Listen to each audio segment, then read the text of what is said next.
Ассалаумағалейкум, құрметті достар. Бүгін бізде қонақта Найза лигасының жеңіл салмақтың чемпионы Тимур Серікұлы. Тимур, Ассалаумағалейкум баршаларыңызға. қалайсың, Тимур? Жақсы, альхамдулилля, өздеріңіз қалайсыздар? Жақсы, жақсы. Тимур, саған енді бірінші сұрақ, осы сен чемпион болғаныңа қанша уақыт өтті? Осымен 17 күн өтті, иә? Мен сол 28 күні болған жағдайға ораламыз, сенің жекпе-жегіңе. Мен үшін маңызды келесі күні. 29 күні таңертең тұрған кезде не сезіндің? Таңертең тұрған кезде болғанда жекпе-жектен эмоциямен кішкене ұйықтай алмады ғой. Сол әбетте тұр жақсы. Әбетте тұрған кезде. Уже қандай болды да, жекпе-жекке 3 ай бойы дайындалдық. И күнделікті сол бір нәрсені ғана басында ойлай бересің, жаңағы поезда. И уже поезды алғаннан кейін уже тұрған кезде жаңағы бар ғой, бір легкость болады да, легкость. Ақыры осыған жеттім ғой деп ше. Сондай бір қуаныш сөзімдер болды. Андай эйфория дейді ғой, эйфориядан енді шығып жатырмын ғой, сөздің шыны керек осы 2 аптада өтті ғой. Эйфориядан енді шығып келе жатырмын, қайтадан жаңағы обычный тренировкаға оралып, обычный өмірге оралып, енді келіп жатырмын ғой қайташа. Әрине, жекпе-жекте мен көрдім, сен аяғыңа жақсы соққы тиді, былай да енді бетіңе де тигіздің. Солар таңертең ауырып тұрды ма, жаңағы жарақат білініп тұрды ма? Аяғым өте қатты ауырды, жаңағы кастельмен жүрдік қой, кішкене эмоция бітіп, дене қызуы біткеннен кейін 1 аптада жаңағы кастельмен жүрдік қой. И жаңағы жекпе-жек бітті, жекпе-жектен шықтым. И мен үйге жеткенге дейінгі уақыттар андай есімде толық полный картина жоқ та, жаңағы басқа да удар көп алдық қой, андай еміс қана есімде ғой. Сол кезде түсіндім ғой, енді үйге келгеннен кейін бірақ уже есімді жинай бастадым кішкене. Сен жекпе-жектен кейін Сарылаппен бірге үйге барып бешбармақ жедіңдер. Иә. Сен дәл сол жаңа жекпе-жектің барысында айттың, кеттік, мен сені шақырамын деп. Не әңгіме айттыңдар бір-біріңе? Бірімізге не айтқан кезде жаңа Тамерлан айтады да, мен вообще ойлаған жоқпын дейді да, негізі сен досрочно ұтып тез кетіп қаламын деп ойлағанмын дейді да. Мен Тамерланға айтып жатырмын да, Тамерлан, сен жекпе-жегіңді біз күнделікті көрдік деп жатырмын да. Жекпе-жегін күнделікті көрдік, анализдар істедік, күнде саған дайындалдық, именно под соперника деп жатсам, Тамерлан айтады, ба дейді, сен осы жерде мен ұтып кеткен екенсің ғой дейді, өйткені мен сенің бойларыңды вообще қараған жоқпын, кішкене недооценка болып кетті дейді да. Екеумізге де бұл, Тамерлан өзі де айтады, мен де айттым оған, екеумізге де бұл жекпе-жек Тамерлан үшін де поражение емес сияқты, екеуміз алға қозғалдық, өйткені бірінші рет решениеға дейін 5 раундтық жекпе-жек екеуміз бірінші рет көрдік та. Иә, дұрыс қой. Енді Тамерлан екеуіңді дос деп айтуға бола ма? Иә, болады. Келесі сборлар бірге өтеміз деп келісіп қойдық та, ауызша. Келесіде Эльбрусқа немесе Дагестанға бірге барамыз деп келісіп қойғандай болдық. Барам деп айтты ма? Иә, Баговтармен сбор болатын болса, бірге Эльбруста бәріміз бірге барамыз деп, сол жерде жаңағы Русик Кабардов та отырды ғой, тренеріміз Эльбрустағы. Сол айтты да, шақырды, как раз бәріміз бірге жұмыс жасауға болады деп. Семейде жанкүйерлер, енді сені былай біраз адамдар содан кейін жаңа жекпе-жектен кейін танып бастады ма? Иә, именно Семейде андай ғой, далада көріп қалады да, балалар да көрді, жанында жүрген кезде далада көріп қалады да, кел бауырым фотоға түсайық деп бір далаға шыққан кезде, именно сол 5-6 күн Семейде болдым ғой жекпе-жектен кейін. Сол кездерде андай обычно уақытқа қарағанда адамдар көбірек танып, жаңағы фотоға түсіп жатыр да былай. Титулдан кейін танымалдың өсіп кетті. Именно сол жекпе-жектен кейін сен ана бала емессің, Абай аренада төбелескенде. Бәрі танып жатыр ма? Андай кішкене ұялшақтаймын әлі бар ғой. Енді о да бір сол жұмыстың побочкасы ғой. Басында қызық сияқты, қатты қызық болып көрінеді, артынан кейбір кезде шаршап қалатын кезде, бірақ ол жұмыс, жаңа жанкүйерлерді түсініп білу керек деген сияқты. Мұрат айтады да сол. Это, брат, издержки профессии, надо чуть потерпеть дейді. И надо с каждым сфотографироваться дейді. Артынан өз жекпе-жегіңді қарадың ба? 5 раунд бойы. 2-3 күн өткеннен кейін барып қарадым, полный жекпе-жекті 2 рет қарадым. Жаңа ошибкалар өте көп, негізі бар ғой, жекпе-жек жақсы өтті, жаңа ұттым, бірақ андай әлі мен бар ғой, білмеймін не екенін, жекпе-жектерді андай толық ашыламаймын ше, залдағы сияқты. Залда мысалға мен артық удар пропускать етпеймін, шаршамаймын, жаңа күрескен моменттарда посадкаларым жақсы, бірақ именно жекпе-жекке шыққан кезде әлі андай бар да, кішкене бұрынға қарағанда, конечно, жақсы, бұрынғы жекпе-жектеріме қарағанда, бірақ 100% ашыламайын да әлі жекпе-жектерде, білмеймін ненің кесір екенін, опыт жетпей ма кейбір жерлерде, бірақ 100%. Енді былай жеңіске жеттік, альхамдулилля, бірақ андай 100% көңіл толатындай болған жоқ та андай. Жекпе-жектің бітейін деп жатқанына 15 секунд па, 18 секунд қалып жатқан кезде сізден қолын түсіріп тастадың да, қасына жақындадың.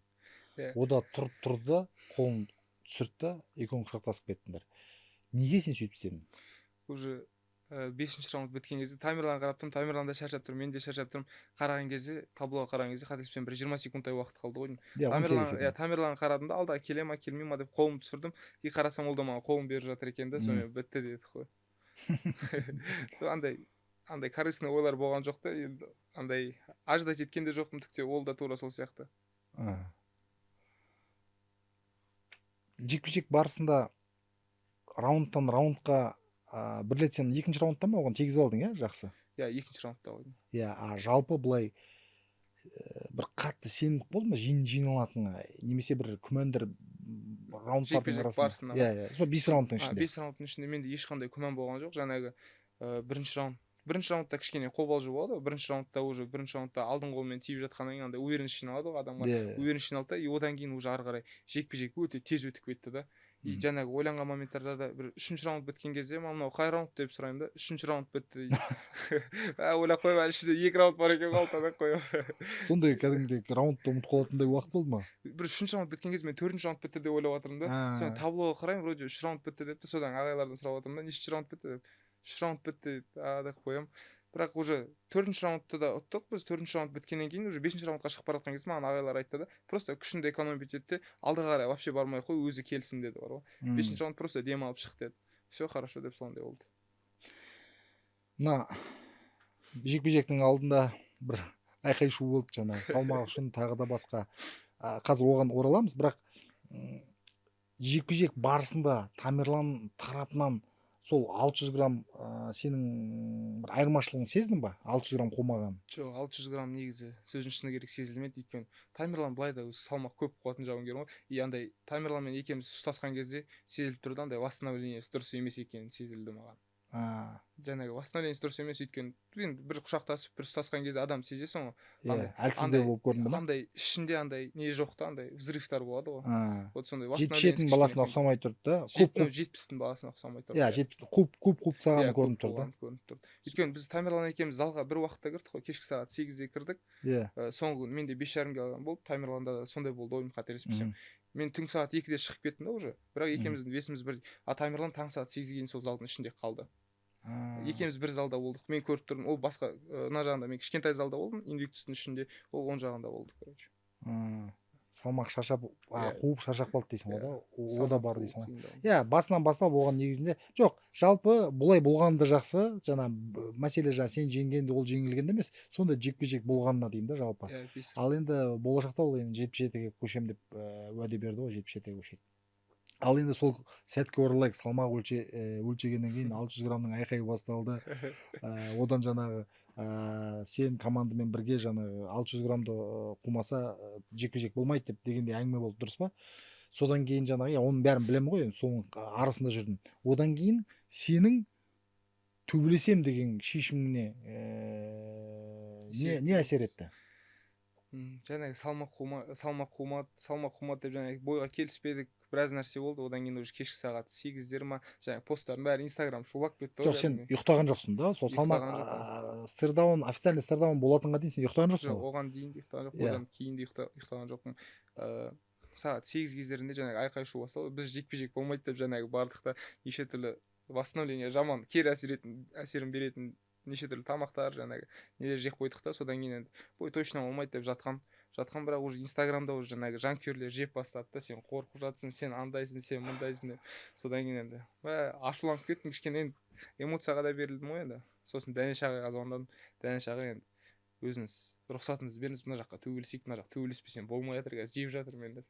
Содан все хорошо, балам, енді өзің солай шешсең, тәуекелге бел болсаң төбелесейік деді.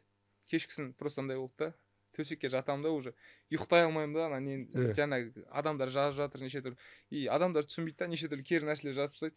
Оның бәрін мен ғана оқымаймын ғой, оны мен жаңағы үйдегі әкем де оқиды, анам да оқиды, и олардың да алдында ыңғайсызданамын да. Содан кейін жаңағы өзіңіз де білесіз, сізге звондадым, Нұрбек ағай, төбелесейік деп. Енді ол жекпе-жек өтті, бірақ мына ойға қайтып келдің ба, жекпе-жектен бас тарту туралы? Егер тартқанда не болатын еді деген сияқты. Иә, жекпе-жектен бас тартқан кезде мен біраз нәрседен айырылып қалатын едім. Жаңағы ол ең бірінші очередь жаңағы еңбек қой, енді қаншама еңбек, одан кейін екінші очередь қаншама жаңағы ақша да кетті жаңағы сборда 2,5 айдай уақытқа. И өзімді де былайынан таныта алмас едім. біраз адам ғой енді. Осыдан кейін қателеспесем где-то 3000 ба подписчиктер қосылды ғой инстаграмда. Инстаграм жарып жатыр, көп сообщенияларға жауап бере алмай қалып жатырмын. Аха. Үйдегі ата анаң қалай қабылдады? Үйдегі ата анам енді андай ғой, менде анашым негізі вообще қарсы ғой кішкене спортқа. Мен спортта жүргеніме кішкене қобалжиды, жылайтыны бар ғой, мен жекпе-жекке шығып бара жатқан кезде. Әкем айтады, балам төбелесу керек, сен біздің ғана ұлымыз емессің, сен елдің ұлысың, алда қарай тек қана басу керек деп. Бірақ ұтып келгеннен мен уже жекпе-жекке шығайын деп жатырмын. Мен қазір соңғы бой болғаннан кейін кешке асықпай шығамыз ғой. Сағат 6 кездерінде ма, видеолерге қарасам, мама уже столын жасап дайындалып жатыр да, қазір балам ұтады, қонақтар келеді деп. Шандай олар ойлаймын да өзім, осы жақын кісілерім осындай сенімділік болса маған деген. Мен өз-өзіме неге сенбеймін деген ой келді да. Содан кейін нар тәуекел деп кеттік қой жекпе-жекке. Уже жекпе-жек ұтып келгеннен кейін жаңа үйге қарай кірсем, уже үйде қонақтар, жаңа туысқандарым жиналып алғанда шашып жатыр. Керемет сәт қой. Иә. Анашым мәзен кішкене ана пойызбен кірген кезде анашымның көзіне жас келіп қалды да сол жерде. Керемет.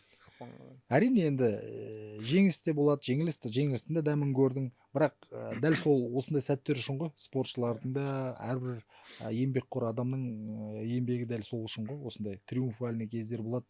Керемет, жаңа келген кезде ата анаңды егер қуанта алатын болсаң, керемет нәрсе ғой, былай қарасаң. Иә, қызық. Мына карта сенімен бірге сенен бұрын Сайран деген жігітті ойлайсыздар.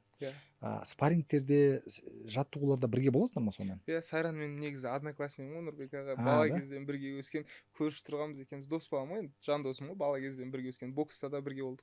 Боксқа негізі мен Сайранның арқасында барған болатын. Мен дзюдоға барып жүрдім да, школ кезінде. Айтады да, бокс мына жерде жақын, кетіп соған қарай барайық та дейді. Мен барып жүрмін уже 1 жыл дейді да. Кеттік барайық деп, сөйтіп боксқа да бірге барамыз, кикбоксингқа да бірге бардық. Одан ММА-ға ауысқан кезде де уже мен ауыстым, Сайранға айтты, кеттік бауырым ауысайық деп. ММА-ға да бірге ауысып кеттік. Бірақ енді Алматыға шақырып жатырмын қазір. Алматыға қарай кішкене көшу қиындау болып тұр Семейден. Сайранның потенциалын түсінбей жатырмын да мен. Көп мақтайды. 3 дүркін чемпион, әлем чемпионы. Одан жаңа жекпе-жектер бердік. Кеше негізінде китайецтен мықты деп алып келген. Бірақ Сайран оны тез ұтып алды. Жалпы өзің спаррингтерде көрушісің ба? Сен қандай баға бересің оған? Сайран негізі қазір 1-2 жекпе-жектен кейін 61-дің титулына лайық деп ойлаймын Нұрбек аға. Өйткені Сайран андай болады, мен бала кезден танимын ғой. Именно ауыр бойларда ол ашылады да. Именно ауыр бойларда анда стержень бар, ана Амстердамда финалда чемпионат мира жекпе-жегін қарасаңыз болады. Қырғызбен төбелесті да. Сол кезде бірінші раундта шықты, бойдың басталғанда 20 секунд өтті ма, разворот өткізіп алды да құлап қалды нокдаунға. Ана добивать етіп жатыр, аяғын ұстады да тұрып кетті. 1 раунд восстановить етті, содан өзін 3-ші раундта нокдаунға жіберіп сол бойды ұтып кетті бар ғой. Сонда именно ауыр жекпе-жектерде ашылады. Нешеде жасы? Жасым мен құрдасым ғой 22-де. 22-де. Иә, біраз уақыт бар екен, құдайға шүкір. Қамқор деген команданың туралы әңгімелесейік. Негізі Қамқор деген команда болған дейін болмаған, мен Семейде болған кезде. Семейде бізде кішкентай Спарта деген зал болған сол жақта. Одан кейін Аян ағамыз жаңағы біз жекпе-жектерге шығарып бастағаннан кейін жаңағы үлкен ағаларымыздың көзіне түстік та, содан кейін айтты да, сендерге осындай зал ашып берейік деді. Залдың атын Қамқор деп үлкен зал ашып берді. Өте жақсы зал, өзіңіз де көрдіңіз ғой. Иә. Сол Қамқор деген команда ашылып кетті. Сол жақтан жаңағы сборларымыздың бәрін жаңағы Досқожановтар ағаларымыз төлеп беріп отыр ғой. Көмектесіп жатыр дейсің бе? Иә, керемет. Аян, сонда бірінші бапкерің Аян болып келеді, иә? Именно ММА-дің ішінде, иә, Аян ағаға келдім. Бокста? Бокста Руслан Исатаев деген аға. Олар сол жақта, Семейде. Иә, Семейде. Әлі күнге дейін сөйлесем кеше. Дәнеш ағайлармен қалай не істедің? Дәнеш ағайдан кейін кеше өзіңіз білесіз, Дартиннан кетіп кішкене айқай шу болды. Иә, содан кейін бардым. Иә, содан кейін Дәнеш ағайдың залына бардым. Болды. Бір кездері жігіттер жаңағы Мұратбек па біреу айтып отыр, кімнің Резниковтың залында жүрді деп, да? Дәнеш ағай андай ғой, мен Дәнеш ағайдың залына бардым, кішкене 1 айдай уақыт өткеннен кейін Дәнеш ағай айтты маған, Дима балам, сені мына залда просто бір залда ғана сені ұстап тұрғым келмейді, өйткені мына жақта саған спарринг партнер жоқ, сен жан-жақ залдарға барсашы деді. Бүкіл залдарға барып жүре бер, жаңағы именно жекпе-жек жақындаған кезде ғана кел, осы жақта салмағымыз қуып, жаңағы тактический жұмыстар жасаймыз деді. Болды. Былай басынан кешкісін барып тұрамын, легкий тренировка істеймін, тримфайтта тек қана жеңіл тренировкаларымды істеп тұрамыз. Таңертең жаңағы Fight Club қой, жаңағы Артемдардың тренировка істейтін жағы, сол жаққа Тарчиннан кеткеннен кейін сол 1 айдан кейін Мұратбекке звондадым, сол жақта таныстарым бар ма, сол залға кіріп көрсем бола ма деп. Сол жаққа қазір де барып тұрам, понедельник, среда, пятница оларда тек қана таңертең. 5 раундтық спарринг және күрес. Резниковпен жұмыс жасадың ғой? Иә, Резниковпен кімге Юсуф Раисовқа дайындалды ғой екінші жекпе жегінде. Вот сол кезде мен оған көмектескен болдым. Мен корейцқа дайындап жаттым как раз. Артем сол Раисовқа дайындап жатты. Екеуміз бірге тренировка істедік. Артем екеуің бір салмақтасыңдар. Енді сен Артем енді уже титулы сондай жоғары, біраз тәжірибесі бар жауынгер ғой. Али Багов сияқты, иә, былай қарасаң. Екеуі бір-біріне лайықты қарсыластар. Бірақ бір салмақтасыңдар. Ал енді сондай гиганттармен екеуімен де кездестің, екеуімен де спарринговаться еттің, полный тест өткен сияқты да, сенмен бірге да, спаррингтерде да. Қалай өзің бағалайсың сол жігіттерді? Енді екеуіне де келген кезде, сөздің шынына келген кезде, екеуіне де жаңағы физический жағынан вообще жетпей ғой.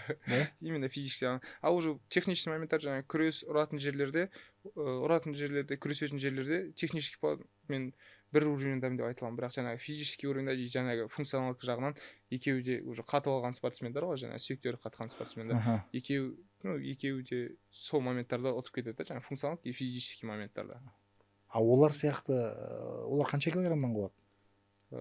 Мен Әлидің салмағын көрдім. Артем где-то 87-88 болып жүрем деп айтты. Бірақ өз-өзіме көрген жоқ. Бірақ Али Баговтың салмағын Эльбрусте өзім көрдім. Салмаққа тұрған кезде 93 килограмм болып тұрды. 93 килограмм. 22 қуып тұр ғой? Иә. 22 килограмм. Олар 71 ғой, 22 килограмм. Қиын. Ал сен неше қуасың? Мен осы спортта тоже салмағым көтерілді, 88-ге дейін көтерілді. Бірінші рез көрдім 88 деген салмақты Эльбрусте болған. Тауда да? Иә. Неше күн қалғанда қуып бастадың? Сол менікі диетологпен 21 күн қалғанда ғой. Бір жарым ай бұрын просто диета ұстап бастаймын, жаңағы салмақ. Андай қинамаймын өз-өзімді. 21 күн қалған кезде уже калория санап сол жаңағы басталады 21 күн қалған кезде. Дарлин. Будь чемпионом в бизнесе. Доверь рутину Дарлин. Жекпе-жек барысында Алиби екеуміз отырып қой. Алиби мына жағымда отырды, иә. Бірақ ода байқап қалды. Сен көзіңді 100 шақты рет ұстадың да, мына көзіңді. Білмеймін, қай көзімді, соны бәрі айтады. Өзіме де ұнамайды соғандай ғой. Жекпе-жектің ішінде уже привычка болып кеткен ғой. Бұл негізі неде басталды? Корейцқа дайындап жаттым ғой, білесіз бе? Сол кезде шашым кішкене ұзындау болды да, именно сол бойға дайындап жатқан кезде. И ана көзіме түсіп кете беретін да, соны сүрте беретін, сол әдет қалып кетті ғой, өте жаман әдет. Андай жекпе-жекте білмеймін, управлять ете алмаймын уже. Стай беремін, білмеймін. Енді оны қарату керек қой. Иә. Невролог ба? Жоқ, былайынан спарринг болған кезде, тренировкада ондай жоқ менде. Именно жекпе-жек кезінде, может, нервыдан ба, қобалжудан ба, білмеймін. Жоқ, соны қарау керек қой. Ертең әсерін тигізіп қалуы мүмкін ғой деген ғой. Жалпы енді ешқандай саған жарыс барысында ешқандай не келтірген жоқ қой. Бірақ дегенмен болашақта қаралу керек. Жассың ғой әлі. Мен ойладым, жаңа көзіңе бірдеңе тиіп кетті ме деп. Болады ғой, саусақ кіріп кетеді сондай деп. Содан ба екен деп та. Бұрын Дамирде байқайтын едік қой да. Көзбен сен. Дамир сосын соңғы кездері Диар Нұрғожайда да жекпе-жегінде сондай болды, байқадыңыз ба? Да. Тура сондай болды. Тура мен сияқты ұстай береді екен, жаңағы нервный тик дейді екен ғой. Содан не білдім солар. Былай спаррингте жоқ да? Вообще ондай жоқ, спаррингте, күресте, именно жекпе-жек кезінде ғой. Иә, эмоциональный, эмоция қатты көтерілетін кезде ғой. Анау жаңа кім туралы әңгімелестік қой? Тамерлан Сарлапов. Тамерлан Сарлапов 77-те оның мүмкіндіктеріне қалай ойлайсың? Тамерлан Сарлапов егер физически тағы сәл қозатын болса, 77-те үлкен проблема создавать етеді деп ойлаймын. Өйткені кеше салмақ қуып өзі восстановлениесі дұрыс болмаған күннің өзінде 5 раунд төбелесіп шықты. Менен жақсы демалып тұр, соңғы минуттарда да байқалды ғой, маған қарағанда жақсы демалып тұр. 77-те ол свежий болады, жаңағы титулды алып алады деген ойдамын негізі. Күрес бір байқағаным, сен көбінде күреске кіргің келді, бірақ енді Тамерланға оңай емес, иә, күреспен. Бірақ сенде де күресті бермедің. Сенің жаңағы қорғаныстарың өте мықты болды да. Сол жаңа күрес деңгейің сен Эльбруста көтерілді ме? Оған дейін сол бағытта, сол жағдайда болды ма? Эльбруста да кішкене қосылды, бірақ оған дейін де күрес деңгейім ондай нашар болған жоқ қой. Мен просто айтып тұрмын, жаңағы жекпе-жекте көрсете алмайтын үшін, мысалы Булачевпен де жекпе-жекте менімен күресіп тастады, 3 раунд алды да. Бірақ білмеймін, сондай жекпе-жектердің алдында жанып кететін да. Бірақ именно осы соңғы 2 бой андай уже жекпе-жекке шығу барысында жаңағы выход дейді ғой, выход. Сол кездерде мен уже қобалжымайтын болдым да, андай қалай айтсам болады сізге, эйфорияға кіріп кетесің ғой. Жекпе-жек кезінде жаңағы қолдауды сезініп эйфорияға кіріп, жаңағы жану деңгейім түскеннен кейін жаңағы жекпе-жектерде уже ашыла бастадым да, жаңағы күресті қосып кішкене. эмоционально дейсің ғой. Иә, эмоционально жаңағы эмоцияға көп подаваться ететінмін ғой мен негізі. Қазір кішкене сол эмоцияларға қазір де подаваться етемін, бірақ уже бұрынға қарағанда кішкене азырақ та. Ол немен байланысты ойлайсың? Мен бала кезімде сондай эмоциональный, өзі жекпе-жектер жақсы болып жатады да, бір моменттарда жанып кететін да, солай төбелесе алмай қалатынмын ше. Білмеймін, мен жастықтан ба, опыт жетпегеннен ба, бірақ қазір жекпе-жек өткен сайын опыт қосылып жатыр да. Иә, әрине ол тәжірибе ғой. Булачев. Булачев жақында ғана бір жаңалық шықты, RCC деген промоушнға Гран-приға кіріп жатыр, иә. Эминов. Гран-при ма? Иә, гран-при. Восьмерка ғой. Болды, түсіндім. Иә, солар сондай гран-при жасайтын әдеттері бар ғой. Жалпы ол 66-та ғой, 66 ба? Егер ол найзаға келіп жатса, егер ол жаңағы найзаның бір титулдық тағы да бір амбициялары болатын болса, 66-ға түсуге дайынсың ба сол үшін? 66-та түскім келсе де түсе алмаймын ғой мен Нұрбек. Иә, кішкене. Иә, ешқандай не жоқ дейсің ғой да. Ұтылдым дейсің ғой да, ешқандай ой жоқ. Андай ғой, қазір мысалға мен соңғы жекпе-жектерді түсіне бастадым да, например, маған сыртқа жаңағы UFC-ге қарай әрекет жасау үшін не керек деп. Жаңағы Fight Matrix бар емес пе? Fight Matrix-тан тек өзімнен жоғарылармен төбелескім келеді да, жаңағы. И Fight Matrix қазір Булачевты болсын, басқаларын болсын қарайтын болсам, Fight Matrix-та ол соңғы жекпе-жектен кейін олар менен төмен тұр да. И уже төмен жақта, арт жақтағылармен төбелескім келмейді да. Дұрыс пікір. Тек жоғары. Иә. Соны жаңа біліп көрейін деген ғой. Ал енді оның алдында көшем бол. Араласасыңдар ма көшеме? Аман сәлемімізді түзу.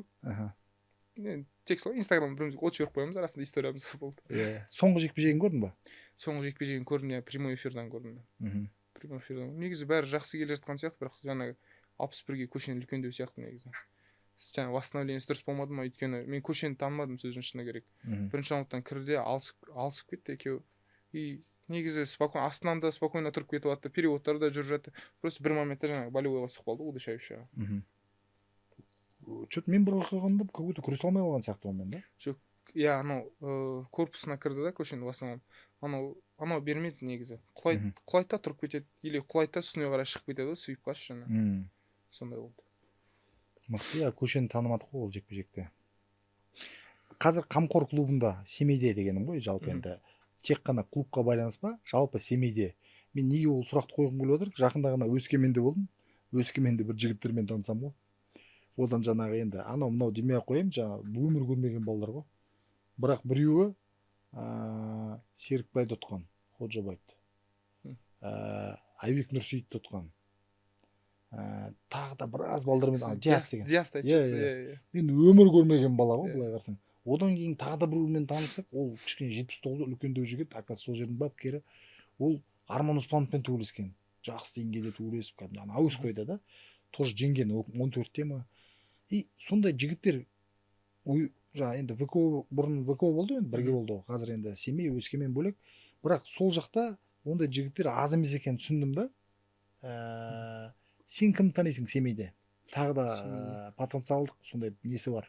Мықты болашағы бар деген сияқты. Семейде үлкендердің уже көбін танымаймын ше былай.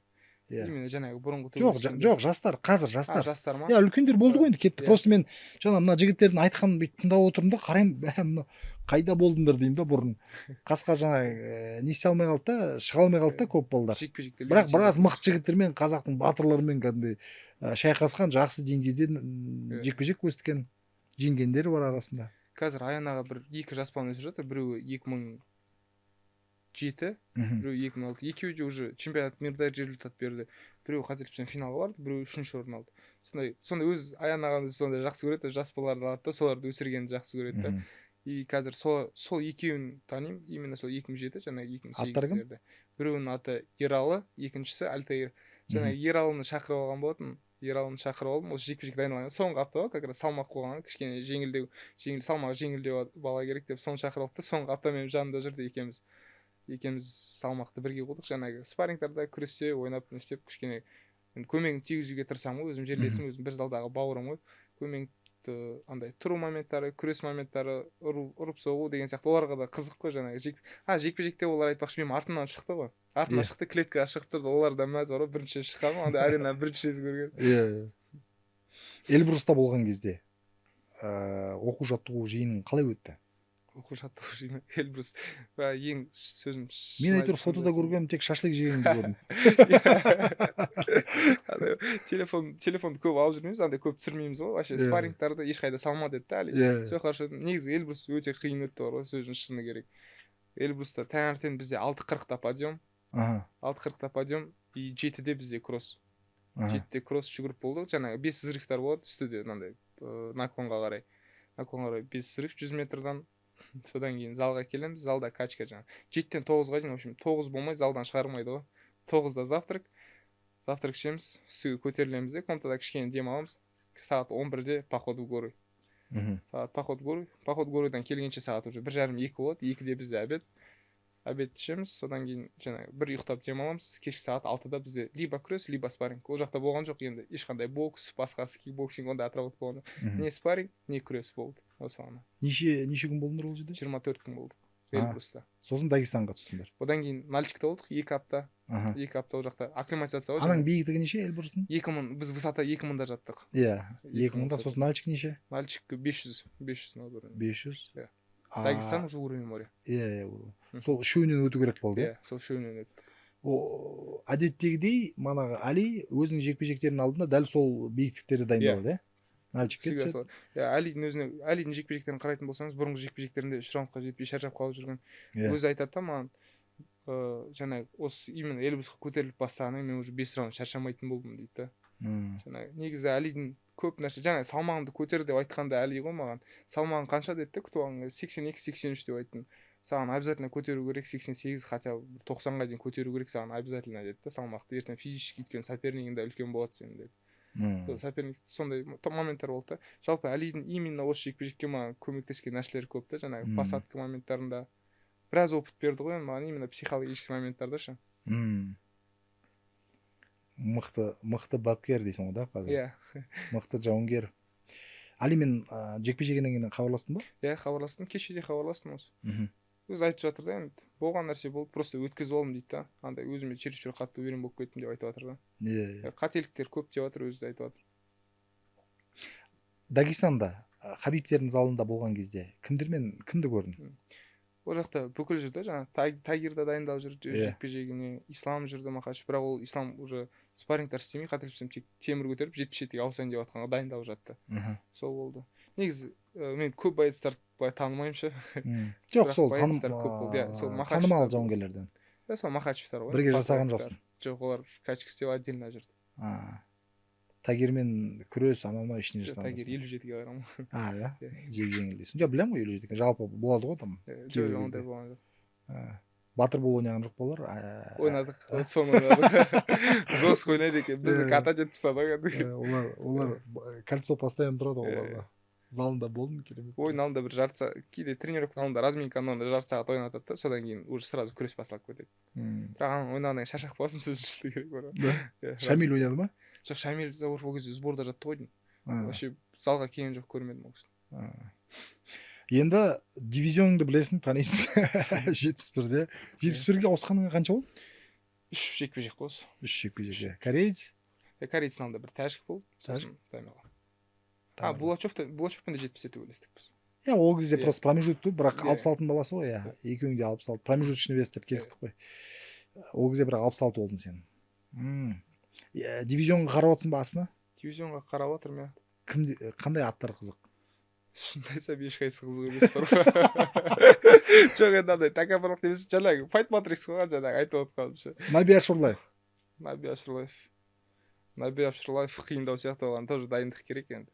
Дайындық болатын болса, егер төбелесем десе, неге төбелеспеске? Просто жақсы дайындық керек, алдын ала айтылып, жақсы дайындықпен келетін болсақ болады. Фаниль Рафик деген ат.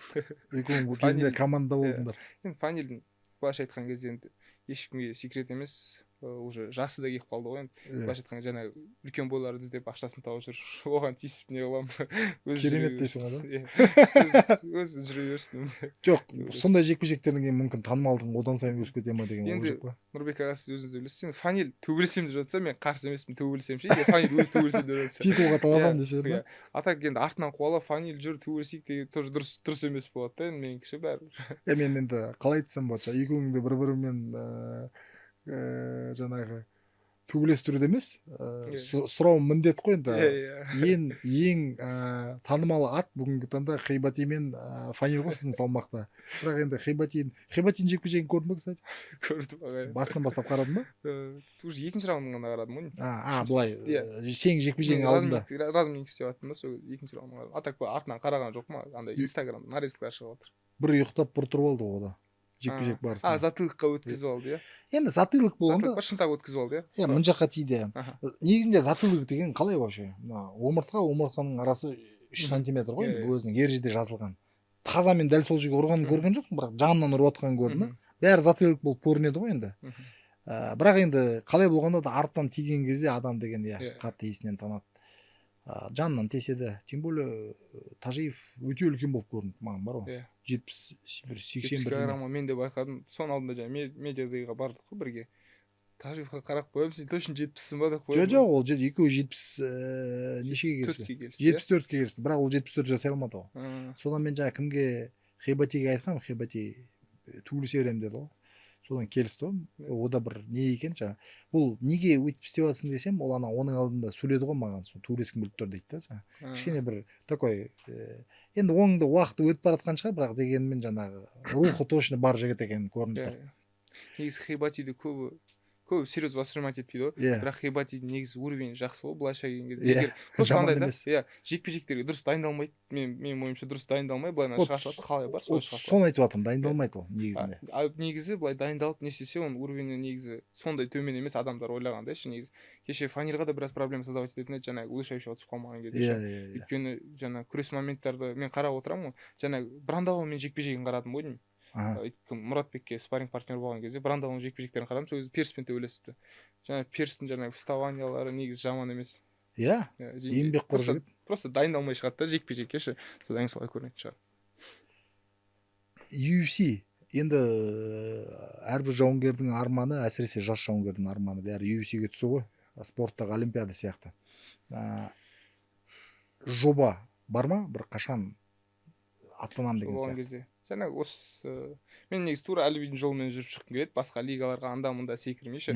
Осы лиганың жаңағы поясты 1-2 рет қорғап, Fight Matrix жолға жауынгерлерім, содан кейін тоже жаңағы Fight Matrix'ын көтеріп, осы жақтан прямой түсіп кетсем де болады ғой негізі. Мен де сондай ой. Бірақ ол жаққа да слишком ерте кіріп қойғым келмейді. Тәжірибе жинағым. 2 жылдың ішінде кірсем, иншалла мен уақыты келген кезде бәрібір кіремін ол UFC-ге. Бұйыртса. Уақыты келген кезде сонда боламыз. Енді ағылшын тілін үйрену керек. Кеше әлібиді көрдім, қан жаққа барып, одай тұр бірдеме қылып жеткізіп жатыр. Одай енді жаңа қалай айтсам да пысық бала ғой былай қарасаң, әрқайсың. Нема тіл жағынан қалай болып жатыр? Тіл жағынан қиындау. Енді үйрену керек жарап. Үйренемін. Ең бастысы сол жерде енді әрине сенің жаңағы мықтылығың, одан кейін жаңағы жүрегің, екіншісі ол жерде енді по-любому тіл керек деп ойлаймын. Тілді жайлап. Тіл 100% керек. Мен жаңа жоспар деп, жоба деп айтып жатқаным сол ғой. Адам деген қазір алдындағы келатқан 2 жыл деп өзің айтып қалдың ғой. На самом деле жассың ғой, 22-десің. 22-дегі балаға жарты жылда ағылшын тілін меңгеру оңай. Аз дегенде сөйлеп біліп үйрену, суды алып бере қой, суды ала қой, мына жерден қалай шығам, ана жерге қалай барам деген нәрселерді ол жарты жылда сен спокойно меңгересің. Мен өзім жеке ағылшын үйреніп жатырмын ғой. Былай қарадым да, көп нәрселерді кішкене қазір енді проблема көп қой біздер үлкейген сайын жаңағы 3 баламыз бар, одан кейін проблема емес жаңа айтқаныңыз шаруа көп, жұмыс көп. Оған да альхамдулилля, керемет те, Аллахқа шүкір. Проблема деп айтып қаламыз ғой кейбір кезде жаман айтып. Бірақ енді әрқайсы қиыншылық болсын, қай қайсы болсын, ол бізге керемет нәрсе. Жаңа бір жерде жұмыстанамыз, бір жерде жаңа тойға барамыз, бүйтеміз, отвлекающий факторлар көп, бірақ оның бәрі жас үлкейген сайын жаттауға кішкене қиын болатын сияқты болып көрінеді, бірақ соны да өтеміз, мүмкін уақыт көп өтеу керек шығар. Бірақ сіздерде кішкене енді қазір басың бос деген сияқты. Айылың жоқ қой сенде? Жоқ, үйленген. Сол ғой. Пока бала-шаға жоқ кезде газовать етіп алу керек. Білім жинап алу керек. Сол жобаға қойып, жаңа айтып отқам 2 жылға бір ағылшын тілін, одан кейін жаңа бұрын акула там негізінде анау персонаждарды разрабатывать етіп дұрыстап өзіңе. Енді жұмыс жасау керек. Енді тек қана спортзалда емес, былай да жұмыс жасау керек. Ағылшында вообще ноль ма? былай енді примерно түсінесің ғой не айтып Иә. жатқанын. Ана компьютер ойнаймын ғой мен. Иә. Сол жақтан айтасың да. Иә, о да жақсы ол. Мына жаққа қарай көмектесіп жіберіңдер деген сияқты. Қалай айтасың ағылшынша? Ау. Көмектесіп жіберіңдер деп.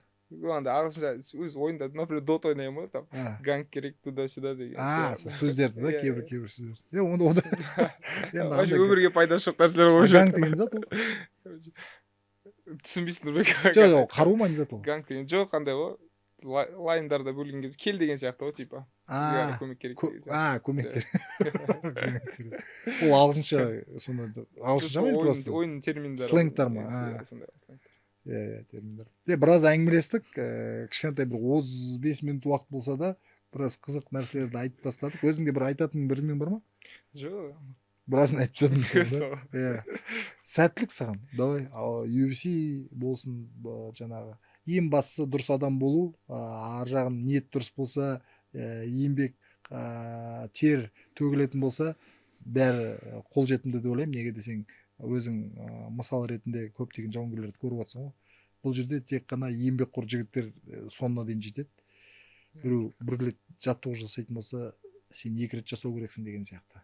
Сол саған рахмет, сәттілік. Енді әрине жаңа өзің айтып отырсың, бір түнде 3000 подписчик қосылды деп, сондықтан ойлаймын артынан бір еріп жатқан көптеген семейлік тағы да басқа Қазақстанда жастар бар. Сондықтан анау камераға жастарға бір кеңесіңді айтып жіберсең, не істеу керек деген сияқты. Жастарға айтар кеңесім ең бастысы лас, жаман, наркотик болсын, сондай нәрселерден алшақ болу, және спортқа бару. Ол спортта міндетті түрде чемпион болу басқа емес. Ол жерде сіздер нағыз достар табасыздар, нағыз шынайы достар табасыздар. Тек қана ата-аналарыңызды қуантып, солай дұрыс ортада өскендеріңізді қалаймын. Ай, керемет. Біздермен бірге болған Тимур Серікұлы Найза лигасының чемпионы. Сондықтан бұл жігітке міндетті түрде инстаграмда жазылып, мана 3000 қатарына қосылыңыздар, 5000 болыңыздар, қолдаңыздар. Болашақта бұл жігіт UFC-ге барғысы келіп тұр. Баршаларыңызға ассалаумағалейкум. Ассалаумағалейкум баршаңызға.